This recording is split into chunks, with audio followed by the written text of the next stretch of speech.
Hi friends, എല്ലാവർക്കും നമസ്കാരം. ഇന്ന് നമ്മൾ ചെയ്യാൻ പോകുന്നത് ഇടിമുട്ടയുടെ റെസിപ്പിയാണ്.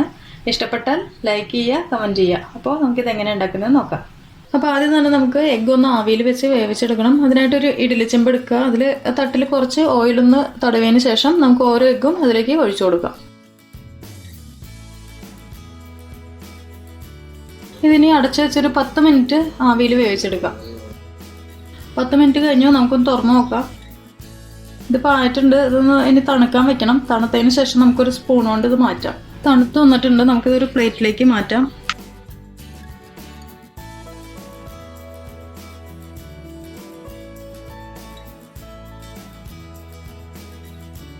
ഇനി ഒരു പാത്രത്തിലേക്ക് ഒരു 1/4 ടീസ്പൂൺ മഞ്ഞൾപ്പൊടി, 1 ടീസ്പൂൺ മുളക് പൊടി, 1/2 ടീസ്പൂൺ കുരുമുളക് പൊടി, 1/2 ടീസ്പൂൺ ഗരം മസാല, ആവശ്യത്തിനുള്ള ഉപ്പ്, കുറച്ച് കറിവേപ്പില, കുറച്ച് വെളിച്ചെണ്ണ കൂടി വെച്ചിട്ട് നന്നായിട്ടൊന്ന് മിക്സ് ചെയ്തെടുക്കുക.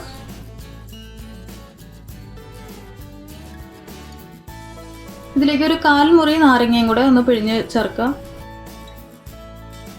നന്നായിട്ടൊന്ന് മിക്സ് ചെയ്തെടുക്കുക.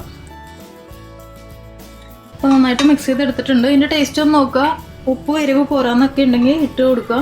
അതിനുശേഷം നമ്മൾ വേവിച്ച് വെച്ചിരിക്കുന്ന ഈ എഗ്ഗ് ഓരോന്നായിട്ട് കോട്ട് ചെയ്തെടുക്കുക. മസാല തിക്കായിട്ട് ഇരിക്കുകയെന്ന് തോന്നുകയാണെങ്കിൽ കുറച്ച് വെള്ളം അല്ലെങ്കിൽ എണ്ണ ഒഴിച്ചിട്ട് ഒന്നും കൂടെ ഒന്ന് മിക്സ് ചെയ്തെടുക്കാവുന്നേ ഉള്ളൂ കേട്ടോ.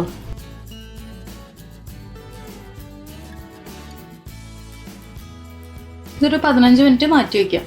15 മിനിറ്റിന് ശേഷം നമുക്കൊരു പാനിൽ വെളിച്ചെണ്ണ ചൂടാക്കിയതിന് ശേഷം ഫ്രൈ ചെയ്തെടുക്കാം.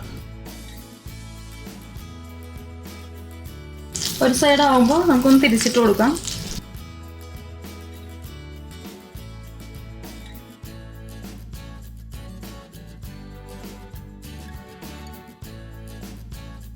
ഇപ്പം ഞാൻ 2 വശം തിരിച്ചു മറിച്ചൊക്കെ ഇട്ട് കൊടുത്തു. ഇതിപ്പോൾ ഏകദേശം ആയിട്ടുണ്ട്. നമുക്കിനി പാനിൽ നിന്ന് എടുക്കാം.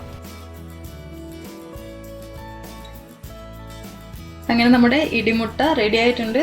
ഇഷ്ടപ്പെട്ടാൽ ലൈക്ക് ചെയ്യുക, അതുപോലെ തന്നെ ട്രൈ ചെയ്ത് നോക്കാൻ മറക്കരുത്. അപ്പോൾ അടുത്ത ദിവസം കാണാം. അതുവരേക്കും താങ്ക് യു.